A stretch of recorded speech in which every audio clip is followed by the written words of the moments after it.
Whoa. Hey.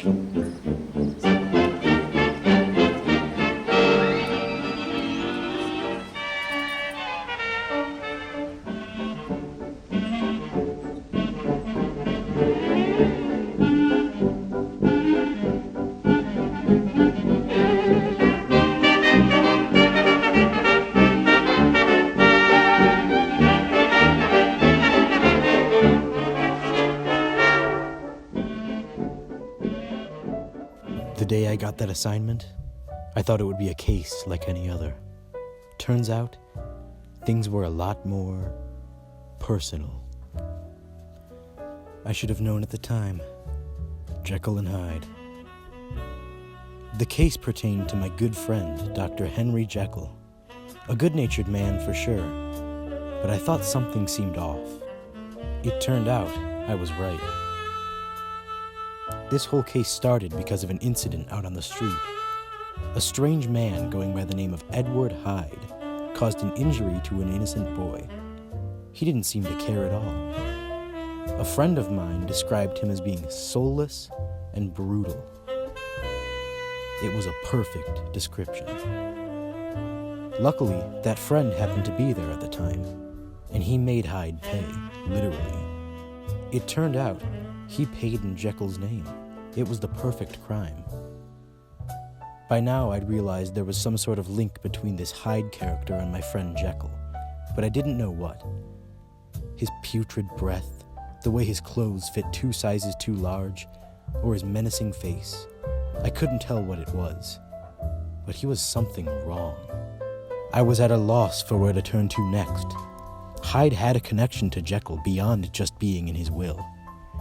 Was it blackmail? Who could say? Eventually, I turned to Jekyll directly, but I got nothing beyond empty reassurances and shady looks. In short, he told me they were just friends and business partners. He reassured me that nothing wrong was happening. I didn't buy it, but I had no other choice. He seemed sick, and I couldn't afford to get sick. So I said my farewells.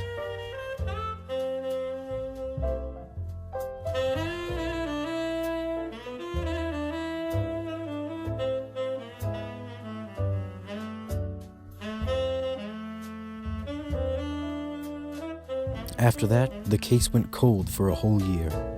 Things seemed better. I'd almost forgotten the whole thing. But good times never last, do they?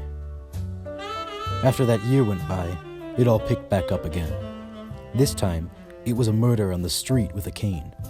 Of course, I didn't know for sure who it was yet, but I immediately suspected Hyde. There was something about the brutality that I was seeing that told me it just had to be him. After all, no caring human being was capable of something like that.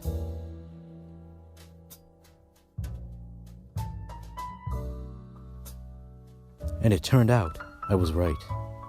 On the body, we found certain injuries and some chips of wood.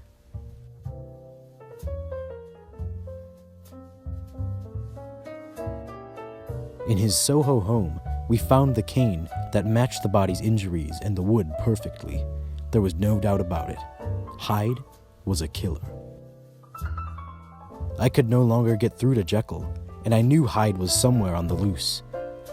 I was surrounded with evidence, but I just didn't know what to do with it. That is, until I got some help. It all happened so fast from there. Dr. Jekyll's butler came by to see me. Said he'd spotted Mr. Hyde going into Jekyll's room.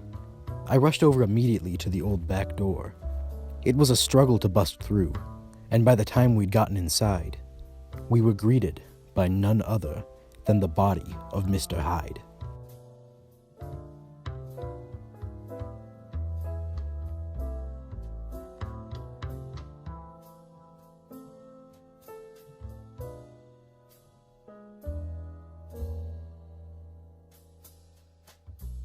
It was only after the fact that I was able to understand what happened. At the scene, we found a letter written under the name of Dr. Jekyll. It laid the case wide open. My work was done. Dr. Jekyll, the smart man he was, concocted something out of fantasy. His potion of transformation. This potion changed his appearance. With it, he could become Mr. Hyde.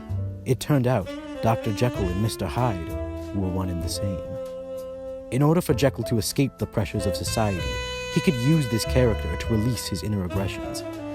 Jekyll was good, but he overlooked the dangers of his potion. After time, things got out of hand, and Mr. Hyde started to take over. He ended his own life to protect the world from the evil man he'd become. I should have known from the start. It's so easy to see. But then again, you can never truly see the evil that lies within another, can you?